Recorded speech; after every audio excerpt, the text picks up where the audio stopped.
Good morning. My name is Fatin Abu Ghazaleh, and I'm welcoming everyone. I'm really happy to see everyone back in person. We haven't had an event since 2020. That was the last time we had it. And we had it then at Jack because 2 weeks later, what happened? COVID. And since COVID, we'd sometimes do the events virtually, but it's really, really nice to meet everyone, see everyone in person. Some people I've been seeing every single year, some people in this room, and some of you are new, and I'm really privileged and honored to see all of you. Today we have a room full of winners, so the top brands in Kuwait are in this room. We haven't invited anyone else, so all of you know that you'll be obtaining an award. So before I start, I'd like to remind everyone that the Service Hero Index is based on customer feedback. They are the foundation. We're 100% based on the results of the assessments of consumers in Kuwait, taking 2 minutes to rate brands. Be quiet.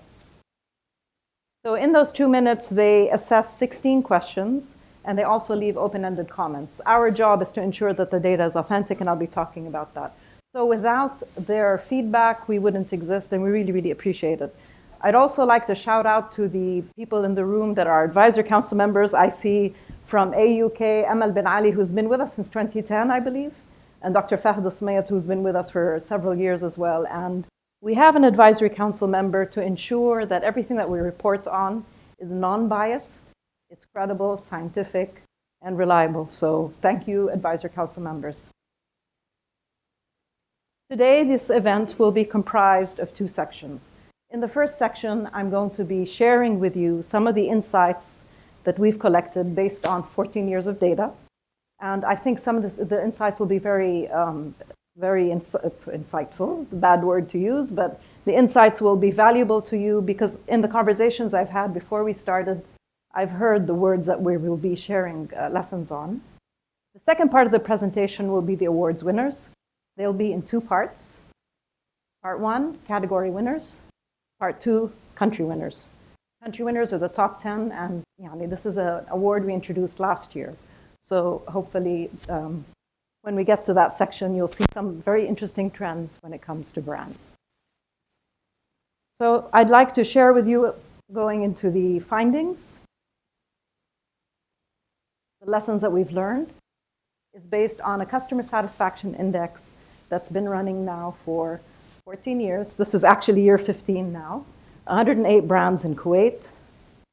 And the validation process that we use is very rigorous. Any data that we collect is system flagged into 3 categories: keep, investigate, or delete. Our system algorithm is so reliable that we have a 95% confidence level in that data coming in. And then over and above that, we do a manual check. So everything that we report on today is based on a validated sample of assessments that have met our criteria. And that's around, for last year, I believe we removed 13% of the sample. Usually that's the range.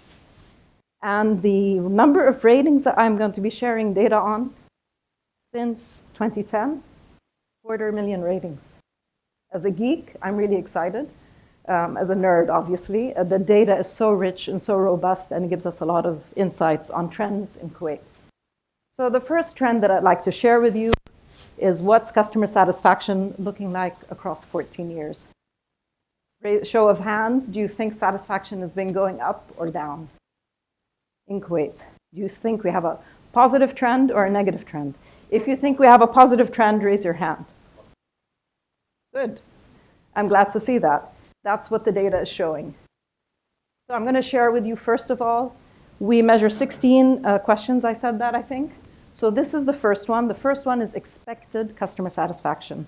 That means I'm going to one of the brands in this room, and I have an expectation in my mind that the service level is going to be a 7 out of 10, an 8 out of 10, some metric in my mind about what that service is like. That's the expectation level. As you can see, it's been going up, and then during COVID, in 2020, it dropped. Nosedive, actually, that's not a drop. And then since then, it's been climbing up. The second metric is actual satisfaction. So I went to this brand, I interacted with this brand, and then I got a satisfaction score on that. The thing that I'm really excited about is the very high upward trend. Kuwait is currently at 78.9. In 14 years, we've never hit that threshold. What does that tell us? It tells us that service excellence has become a strategic imperative for companies to be able to deliver upon it. That definitely wasn't the case in 2010. When we started, people would look at us and say, what are you measuring? What are you doing? Why is service important? Well, they wouldn't really say that, but they'd really not put their money where their mouth is. In other words, their focus in 2010 and the earlier years was on sales, profit, financial targets. And now that's there, but so is service excellence. So we're really excited about this very high trend. And so when you map the two together, you'll see that expectations and satisfaction are roughly at the same level for Kuwait. Again, expectations is a lag indicator. In other words, it follows satisfaction. So if you had a great experience, we have the Asayer team here. If you've had a great experience with a Lexus or a Toyota, your expectation the next time you go to service it is that it'd be at the same level. So that's the role of expectation. So it's really important that we keep our eye on that. Okay, so now that I've shared the trend, and I'm really excited about seeing this trend, let's take a look at what it looks like in terms of 7 lessons. And I'm sharing with you 7 lessons, like 7 days of the week, some of which are old and some of which are new, because the old ones are so fundamental to service excellence. And the first of these lessons is taking a look at customer expectations. What is customer expectations? If we define them, what are they? It's what they need, what they want from us, what they expect when they come in for service at our stores. So let's take a look at what we see for customer expectations based on, I said 108 brands, I believe I said earlier. The 108 brands that we're reporting on are the brands that can be reported on because they've met the quota. We see that 73% of brands are below what customers expected. That means I went in, I was expecting a fast, clean experience, for example, with friendly staff, but I didn't get fast, I didn't get friendly, and I got problems during the interaction. So 73% is a very high number, but it's not all the brands. We have 9% of brands that are doing so well, they are exceeding, every single year, exceeding customer expectations. So let me show you what that looks like when we look at the distribution. You'll see here there's a pyramid. At the very bottom is brands that are so below expectations, and they represent 36% of our base of brands in our index. I don't know if I mentioned, we have 20 categories in our index and over 500 brands. So for a big majority of them to be below and really below expectations is not a good sign for Kuwait. But let's bring in, what is the importance of expectations? Does it correlate to overall satisfaction? Does it have an impact? In other words, if I'm exceeding expectations, what will my satisfaction score look like? So here I'm going to introduce the idea of 5 service levels. I think some of you know what the 5 service levels are. And we're going to be looking at another pyramid. We love pyramids at Service Hero. In this pyramid, at the very top, in green, is what we call heroic service. And then as you move down to 80s, it's what we call good service. Ordinary in the 70s. In the 60s, we call it bland. And in the 50s and below, it's unheroic. Now, I'd like to ask you a question. How many of you have, in your minds, had an experience where the service was so bad you decided, I'm not going to go there anymore? And if you've had that, please do raise your hands. Okay, most of the room, well, this side of the room is all raising their hands. So the experience that was bad, what did it make you feel like? You weren't seen, you weren't heard, you weren't respected, they just ignored you, right? That's kind of the feeling. The opposite of that is the heroic side of it. So to give you an analogy, we have an airline in the room, so we're going to use the airline. We have Emirates Airlines here. We're going to use an airline example. I booked my tickets to go to Zanzibar with my family. All right, I arrive at the airport, and the flight is canceled. Okay, and there's no news about the next flight. I'm not reimbursed. I'm not told anything. What would that be? Unheroic, right? Without a doubt. I'm going to jump up. I'm not going to go do all the levels. Let's say I arrive at the airport, I get on board, the check-in is smooth, I get on board, the flight flies on time, it arrives on time, my luggage arrives with it. What would that be if the food was boring? If the staff on board were not very friendly, they were like robots, and the entertainment on the airline was just very limited. Ordinary. Heroic would be great food, great entertainment, really friendly staff. Maybe they make me smile. Maybe they tell us, oh, you're going to Zanzibar. These are places we recommend, or some sort of communication and engagement. I want you to keep these levels in mind because as I map that back to customer expectations where we started out, I want to show you the impact. So here we're looking at the impact of service excellence and customer expectations. At the very top in the green are the brands that are exceeding customer expectations, okay? And their average customer satisfaction score across the 14 years. And what is their average satisfaction score? It's the highest. On average, these brands are obtaining an 83 points out of 100. And as we move down in the ability to meet expectations, the score drops.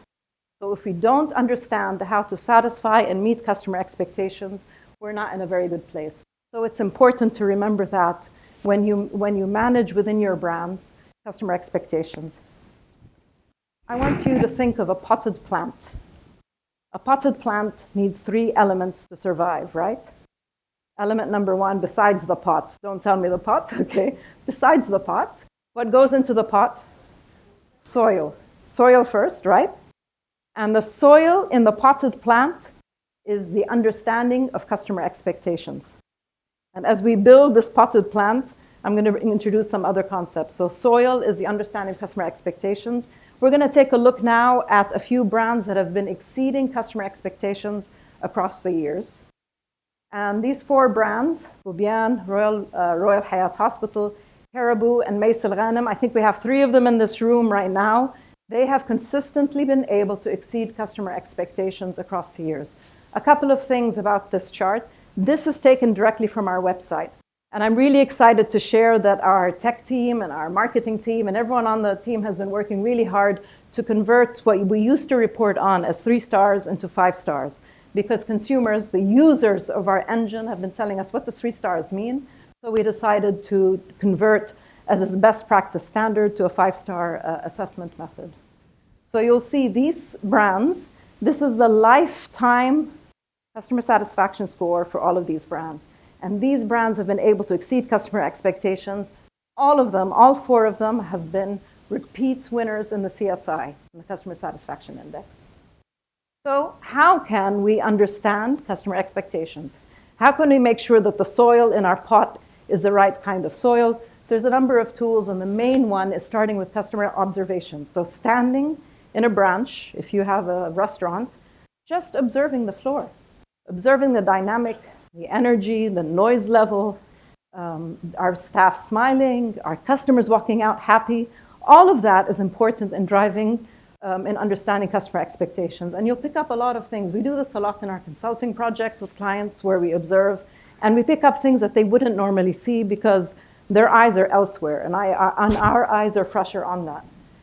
There's also quantitative research such as the Customer Satisfaction Index we run, or your own. And then there's qualitative feedback, which are focus groups. Very, very rich in giving you the why and the how and the attitudes of customers. And then you can do customer journey maps as well. So that was the first lesson that we wanted to share with you of the 7. It's the longest one. The rest will be faster. So lesson number 2 is about where customers are preferring to interact. In store or in the app? Where do you think? It's a mixture of both, but what we've seen is a migration towards more and more in-app usage, interactions with brands. In fact, we've seen since 2020 a drop of 6%, not 60, a drop of 6% in-store interactions, which means what?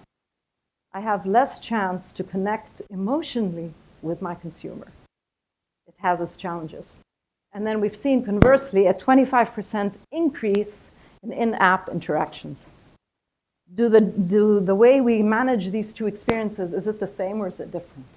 And so what we looked at is something called correlation analysis, where we put that through a model that tells us which of the service dimensions has the biggest impact. So we will share that with you, but I just wanted to show you the trend line right now in 2020, the labels. 2023 is this year. You'll see that 54% of our interactions are happening in store, and 35% of the interactions are happening in app. In some industries, telecom, ISP, airline, delivery, and banking, the majority of interactions are happening in app. So there's a real importance. I said airlines, right? Yeah, so there's a real importance of getting that right. Now, to get that right, what should you do? And here we're looking at the drivers for in-store, two main drivers with a very high impact and overall satisfaction. The first of them is how you manage a complaint. If I'm coming to your store and I have a complaint and you don't handle it well, it will push down my customer satisfaction score by 32%. Or push it up if I do it well. That's a very big factor driving it up or down. So very important to know how to fix complaints in a very smooth way.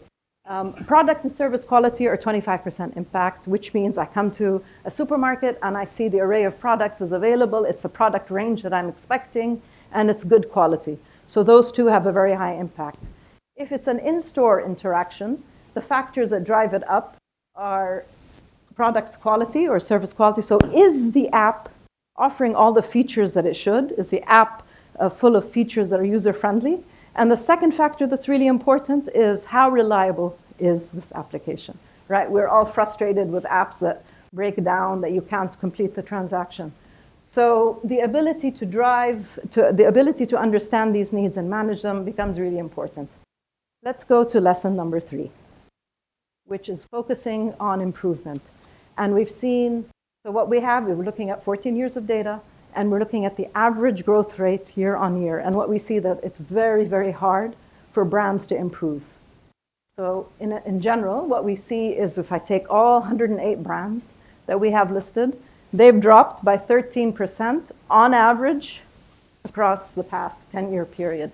That's not good, right? Although we've seen the country level satisfaction score improve, the brands that we see trends that are different. Let's take a look at the distribution. So we're looking at a big drop where we consider it's a very big drop where satisfaction has dropped 10% or more, and that's 42% of brands. And then as you move here, you'll see that 28% of brands are able to improve 1% year on year. So this is CAGR, which is cumulative average growth rate. So year on year, they've improved 1%. Now, what is the impact of growth with satisfaction? And what is growth? Going back to the potted plant, we put soil, which we said was, the soil is expectations, right? What is the second ingredient we need besides soil in a potted plant? Sunlight and water. So let's assume that managing and improving is the water that you add to the soil, right? Because water helps a plant grow. So let's see the impact of improvement for brands. So we're taking a look at these brands, and first of all, Kuwait Airways is not in the room, but it has improved the most in our index across the 14 years. When we started, they were at an unheroic level. Anyone care to guess their score out of 100? 52. 52 in 2010. They stayed low, which is why this average, because this is a lifetime score, is still on the low side. However, last year they ended the year with an 80, which means they're offering good service. So for an airline to do so well is hard, right? So it's the most improved. And then we have Chevrolet, I think this is for service, Zayn, a mobile operator, and then CBK as well, that has improved distinctly over the years. So now let's move on to the 4th lesson. Oh, before we move on to the 4th lesson, let's look at some tools for improvement. And these tools include things like ideation programs. How many of you have an innovation lab in your company? Banks, airlines, telecoms, electronics. Okay, so innovation is so important because if you don't improve, you stand still, your competitors will move ahead and your customers will walk away, right? So we said it's the water. To help your plant grow, you need to add that water. So ideation programs, making innovation and suggesting new ideas a KPI for the organization, having a customer panel, having a panel of consumers advising you on how to improve. These are just some of the tools that we can use. Let's move on to the fourth lesson. So we've looked at understanding, we've looked at improvement, we've looked at the movement to applications. The fourth lesson is looking at something that is so important, which is consistency. Consistency is the sun. Back to our plant. Soil was understanding. Water was improving. And then the sun is being able to be consistent. Why is consistency so important? If I'm going to a furniture store, let's say I'm going to IKEA, and I'm expecting a service level, it has to be the same every single time. If it drops, it's going to damage my reputation with that organization. So let's look at the correlation between consistency and satisfaction. In this graph, you'll see the distribution of brands in our database across the scores. To make it simple, the majority of brands in our database are scoring 75 or 79, or 70 to 74. So that's where the heart of, or the majority, the bulk of our brands are doing. What is this category here in the 70s? We called it ordinary. The good scores are 20, and the really, really good, this is an average for 10 years, are over 85. There are only 4% of brands that are able to achieve that really high score. And in fact, the heroic, remember I introduced heroic and I said it was above 90? There are 2 brands in this room that are achieving that, above 90. So you'll see them when we distribute the country winners. Now let's map on top of this something that we've called standard deviation. What we haven't called it, it's a statistical term. Standard deviation is measuring how much variability is there year on year in the scores. In other words, if I achieved an 85 in my score, will it be the same year on year? So as you can see in the line, the red line is standard deviation. I'm going to start from the left. The lowest scoring brands, their standard deviation is 6.6. In other words, their satisfaction scores will jump up and down by 6.6 year on year. Not good. They're not reliable, right? As a customer, I wouldn't know if I should go there or not. And as we move down, we'll see that the more consistent you are, the reliability factor is much lower. So your standard deviation is at 3 at the end. So that gives us an idea of how to manage this. Let's look at brands that are the most consistent across the years. Any surprises here? NBK, which is a very mature organization when it comes to service excellence. They've had programs for excellence for 20 years, I believe. Emirates and Qatar Airways, both of them doing a very solid job with customer satisfaction and maintaining that threshold. And then we have Toyota and McDonald's. Toyota, the Japanese, were the creators of everything to do with quality, right? They're the creators of Kaizen as well, which is constant improvement. So there's so many fundamentals. And I know when I was speaking to the Sayer team that they have QDR, which is quality, durability, reliability. So their values are around this. And then we have McDonald's. What does McDonald's excel at? Consistent, fast, same quality meal, right? And hygienic and etc. So these are the masters of consistency. So we've seen that consistency is very important. It's the sun in our potted plants. If you're consistent, you'll do well. So how do we maintain a consistency score? Let's look at some ways to do that. It's all about culture. Consistency is about having a single culture that's focused on service excellence, a culture that understands that the target is to please our customers, that the leaders are always talking about it, that the team is emotionally connected and engaged around service excellence, and that there's a KPI to allow that to happen. All right, so moving on to the fifth lesson, and here it's about understanding comments and how, not understanding comments, it's how market share can be grown with service excellence. In fact, when we always have conversations with companies, guess what the first question they tell us is? Wild guess, anyone?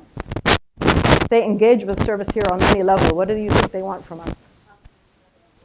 How can we get an award, right? And we tell them that's the wrong question. Let's focus on how can we please our customers, how can we satisfy them in a consistent manner, because it will drive up market share. So what does the science say about this? The science says that we're just focusing on brands that scored really, really high.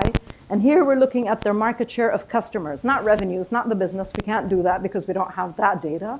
But we do have data on the customers. And we see here, for example, if the average customer satisfaction score for these brands across 10 years is above 85 points, the market share growth for these brands is 79%.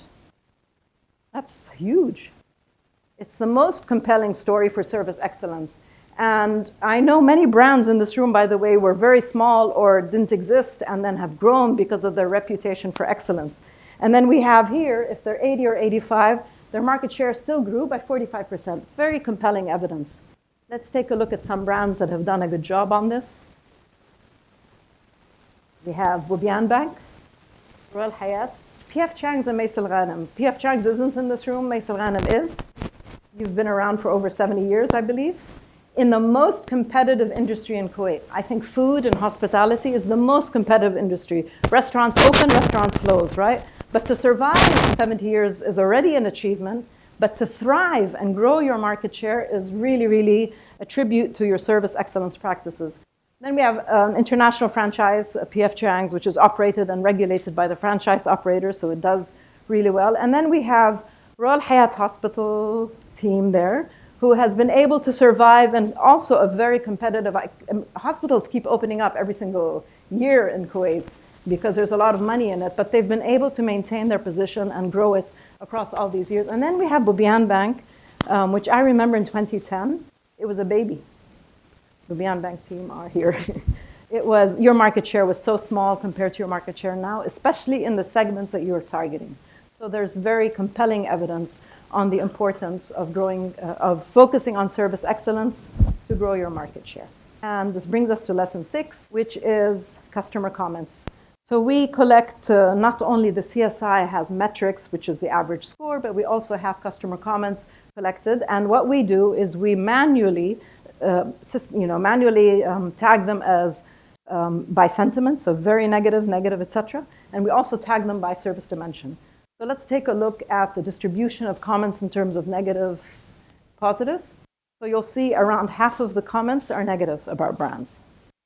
And then we have neutral comments like, I go to this brand a lot, which kind of is neutral. And then the very positive ones, I like it, etc. It was good, it was fast, whatever, some praise of the brand.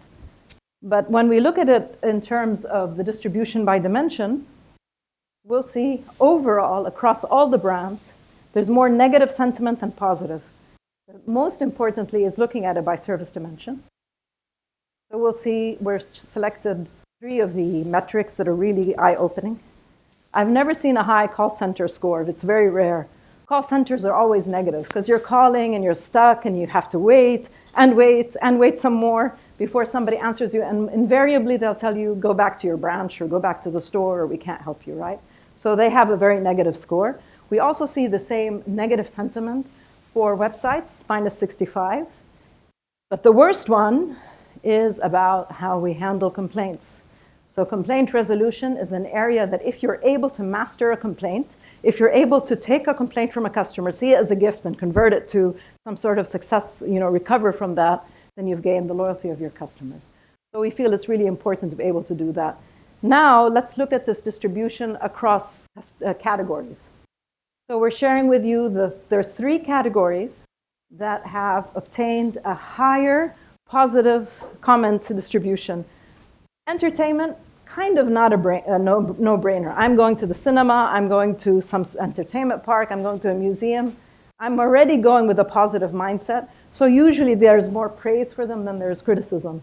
Supermarkets, I'm surprised about this positive sentiment. And then Islamic banks with a 13% positive sentiment. Islamic banks right now ranks in our index as the second or the third, I forget, of the 20 categories. That ranks really high. It's a very solid category. The average for the category is above 80 points. So it's doing really well. Car service is not a surprise. We were talking earlier about car service with the team. Why is this the case? -64, because you have a problem. You're going to fix your problem. You're already angry. And if they don't do it well, you're really going to get angry, right? So this is a challenge to get more positive comments. But retail banks, for me, is a bit of a surprise. Why are retail banks so rich with negative comments. And this brings us to the final lesson. The final lesson is about managing crises. So in the past, the crises that we've seen have been things like executive management turnover. Like the CEO of one company leaving it, we immediately see that the customer satisfaction scores will drop for that company. Or we've seen during COVID logistics problems for many brands, whether it was automotive or restaurants or other categories that were heavily regulated and reliant on things coming from the outside. Our current crisis, though, is the war in Gaza, due to 75 years of occupation. So we thought we'd share with you live data from our dashboard. So what is the impact of a boycott on a brand such as Starbucks on its overall satisfaction? The first graph here is satisfaction. The second graph here is loyalty. You're all familiar with NPS? NPS is an indicator of how many promoters or ambassadors of my brand do I have. I want to point out two things. I know you can't read this, so I'll just take you through it. This is since October 7th until present day, and this is the preceding period. And the light shade is the category, so the overall category for cafes in this case, and then the brand score. The preceding period to the crisis, look at the satisfaction score for the industry as well as the brand. And look at the drop during the October 7th until present day. That's a steep drop, but the bigger drop is on the emotional connection with a customer. The service is about three things: understanding expectations, meeting expectations, and building loyalty and a connection on an emotional level with your customers. And this is the one that has been hit the most with a boycott. So that's the first case. The second case that we're sharing with you, same pattern, McDonald's in the fast food category, where it was actually outperforming the category in the previous period for satisfaction. It dropped, but look at its drop in terms of sentiment of NPS, so the loyalty. It's way below its industry standard, although it was higher prior to October the 7th. Again, the impact of word of mouth. This may change, right? The war is happening right now, so it might change. People might stop boycotting, but this is a driver that you can look at. And the third and final example is Burger King, which also shows a steep decline in satisfaction as well as its loyalty. This is based on live data. We have a dashboard, which I will not explain too much, but which we have many subscribing customers that access it, look at their data on a daily basis if they want to, look at the trends and compare to previous periods. And rather than me explaining it, I think we will go to play a video about this category. But the point of the dashboard is really to allow you to look at the data that I just shared for the three brands that I said were impacted by the boycott and understand the trends. It also has a section which is about engagement, which allows companies to look at the comments that they have received, which we have taken the effort to flag, and you can respond to these customers. But it also gives you metrics, quantifiable metrics on how many were positive comments, what were the comments to do with speed, what were the comments to do with value for money, etc. So it's broken down by these various dimensions. Okay, let's move forward to the final, before we give out the awards. I know you've all been patient with me speaking too much. And I'd just like to thank Khayal Consultants, who are the power behind our engine. Khayal Consultants are the creators of the Service Hero engine and everything to do with the branding. They're a 25-year-old company. I think we have some of its executive team in the room. We have Adib and Walid standing at the door. And their role in the engine has been the branding design, the user interface, the experience, the user experience design, social media and analytics, the automation and algorithms, everything that we do. The dashboard that I wasn't able to show you, corporate marketing, Google Analytics, a whole bunch of areas that Khayal does a really good job at, and we really thank the team. I have some of the tech team standing in this room, some of the marketing team. Very, very grateful to everyone. I know I'm the face of Service Hero, but it takes a village to move a mountain, right? So thank you very much. And now we're going to move to the awards section. I'm going to move to this side of the room. Thank you. Zain has been a repeat winner with us for, I'm going to say, like 10 years.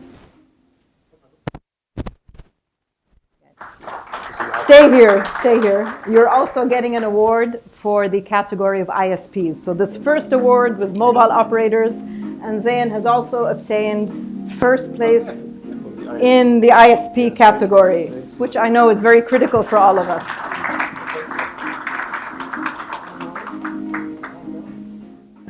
Thank you. Thank you very much. Walid. Thank you, Walid. The next recipient of this award is going to be Tawsil. Is anyone from Tawsil here? Yes.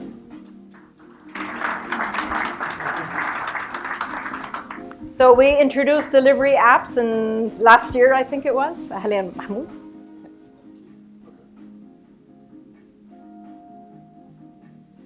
And this is the first time for Tawsil to obtain the award. Congratulations. Ahlan, hala. All right, so now we enter into the category winners. These are the brands that have obtained the 80-point minimum threshold. So we're going to start with the electronics category. And in the electronics category, we have 12 brands listed in our index. The nominees are Eureka, Excite, and Best Al Yusufi. And the winner, and this is a third-time win for Best.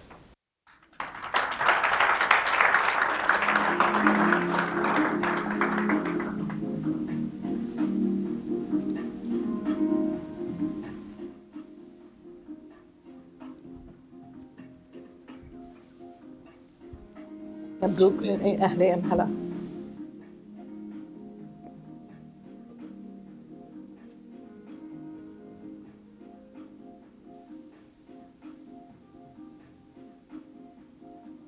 مبروك وائل.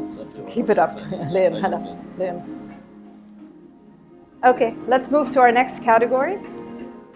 We have groceries as the next category. Our nominees are out of 69 brands, and the reason there's 69 is we have all the co-ops, all the neighborhood co-ops are also listed. The top three, Sultan Center, well actually now it's Sultan, so I shouldn't say Center. Sultan City Hypermarket and Lulu Hypermarket. And the winner is, for 5 times in a row, Lulu Hypermarket.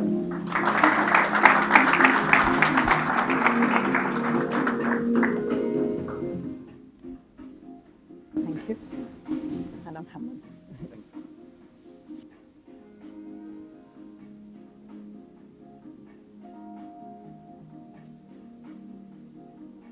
Congratulations.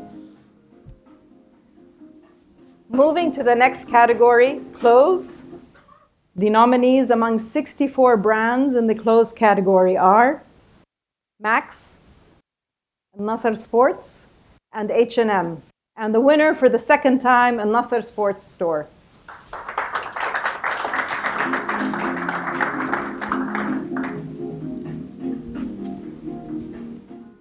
مرحبا أهلين مبروك تفضل.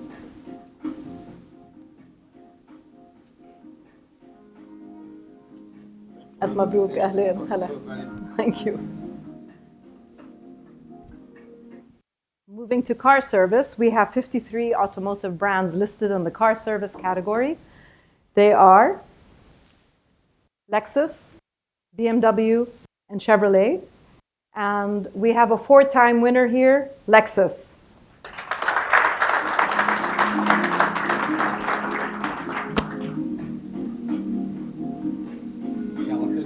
إن شاء الله يا رب.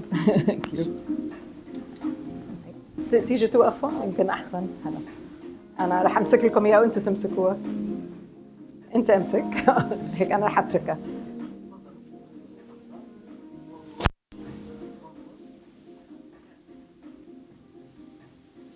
Thank you. مبروك. أهلين أهلين. Our next category is car sales.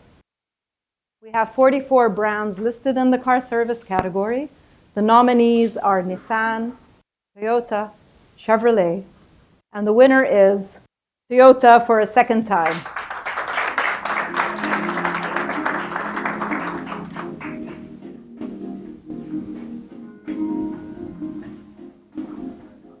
Mabruk Muhammad. Congratulations. And I'm going to give it to you guys here.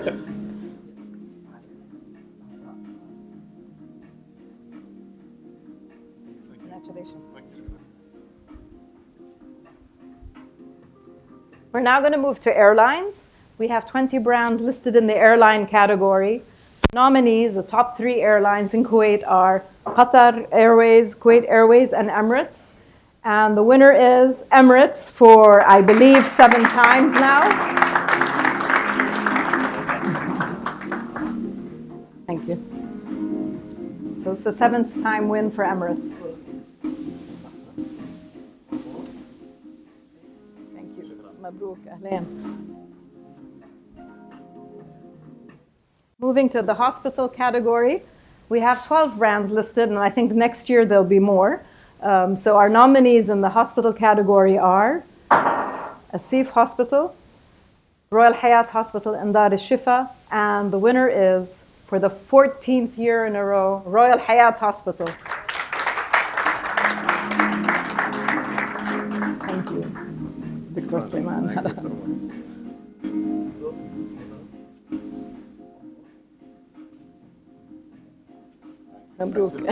Thank you. We now have the food category. We're starting with cafes. We have, in the cafe category, 24 brands listed. And the nominees, the top 3 category winners or nominees are Caribou, Arabica, and the coffee bean and tea leaf. I have to read it because I make a mistake the way I say it. And the winner is the coffee bean and tea leaf.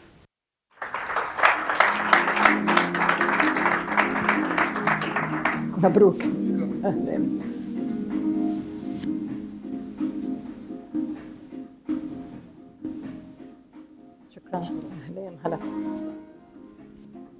First time win for the coffee bean and tea leaf.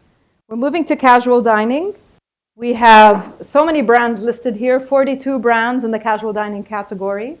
The 3 nominees, which means they're the highest 3 ranking brands, are the Cheesecake Factory, Mais Al Ghanem, P.F. Chang's, and the winner is, for I believe over 10 years, is Mais Al Ghanem.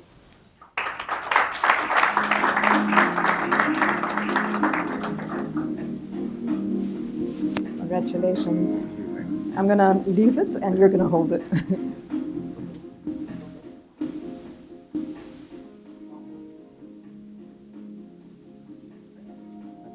Thank you. Congratulations.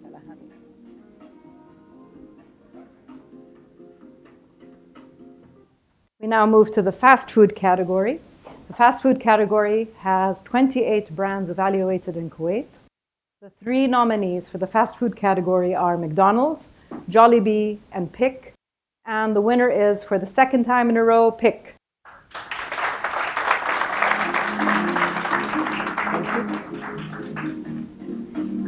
Thank you.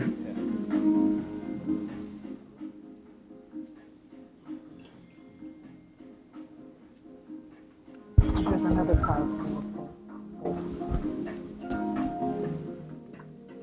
We now move to Islamic banks. We have 5 Islamic banks, and the top 3 listed brands are, I think this is me making all that noise, I'm sorry. Ahli United Bank, which will actually disappear, I believe, now that it's been purchased by KFH. Bubian Bank and KFH. And the winner is Bubian Bank, 14 years.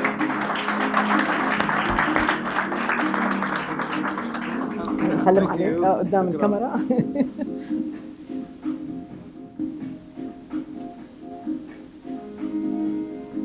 Congratulations, Abdullah. Now we move to the retail banking category. Once again, we have 5 brands in the retail banking category. The top ranking 3 banks are Tijari Bank, which I said was earlier, I said has really improved, NBK and ABK. And the winner is, for the 13th year in a row, NBK.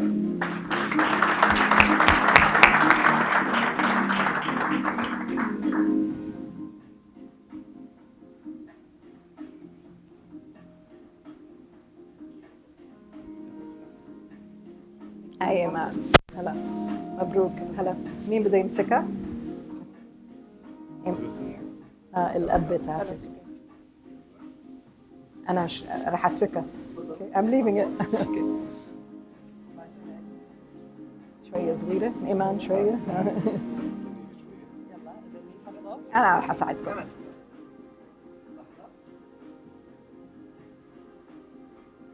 Thank you. مبروك. Thank you so much. One more?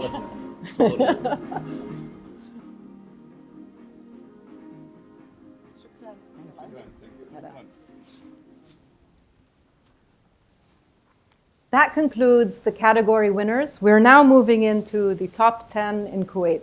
The top 10 brands in Kuwait are based on the brands, regardless of their category, that have such high satisfaction that they're the 10 highest ranked in the country.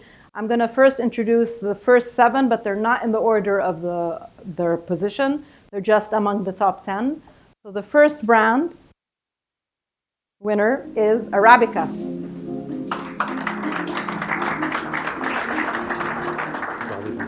Okay. Thank you. Congratulations. I think this is the first time Arabica is receiving an award from us.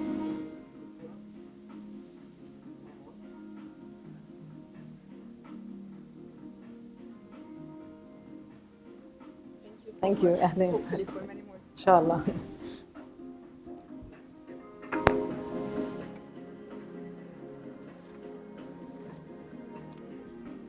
Now we have another coffee shop, the Coffee Bean and Tea Leaf, Kuwait's top 10.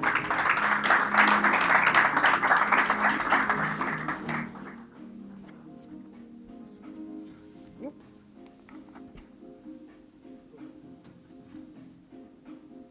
This is a great achievement. It's across 500 brands.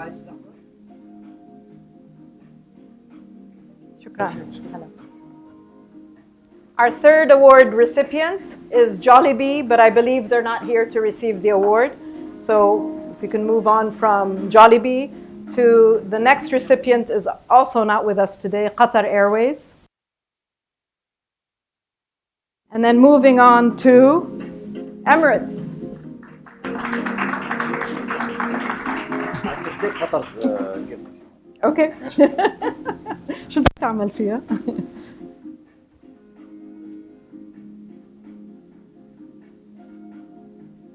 Thank you. Mabruk. Hello. Our next recipient, we only have 2 more before we get into the top 3 countrywide, is Lexus.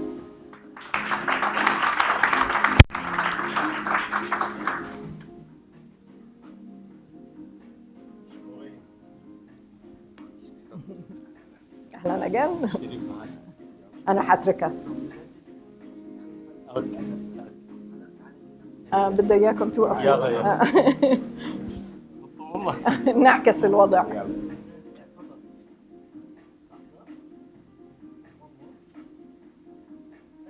Thank you. مبروك. هلا. هلا. And our final recipient is NBK.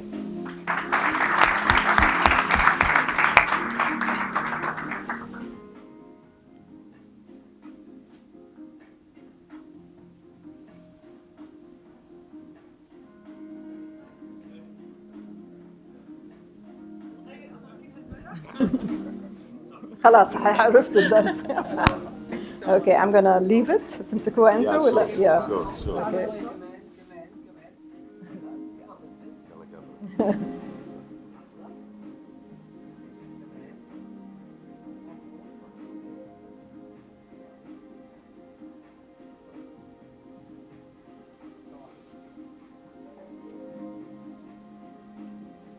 Thank you. مبروك. مبروك. هلا هلا. Our final awards for the evening are the top 3 brands in Kuwait. So we start with third place, which is the Bronze Award recipient. And in third place, we have Nais Al Ghanem. Thank you.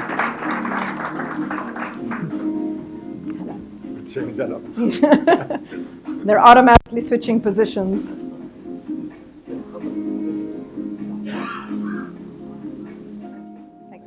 Congratulations. Hello. Hello. Our silver position, which is the second highest brand in Kuwait on customer satisfaction, not for the first time, several times, is Bubiyan Bank.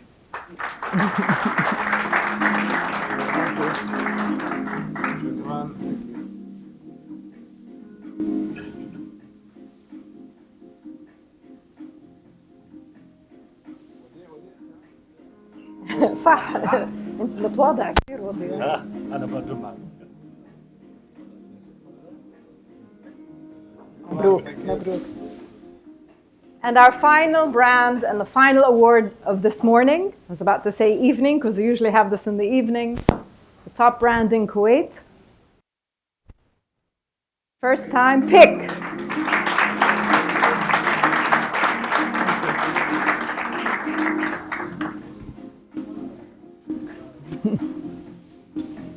هلا جاسمين أنا حتركها أنتوا تمسكوها.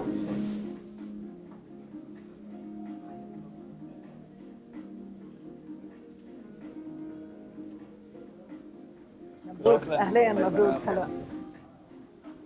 Congratulations to all our winners, and I remind you, service excellence is about being human-centric. If we're human with each other, we'll give the best quality service. Thank you to all our winners.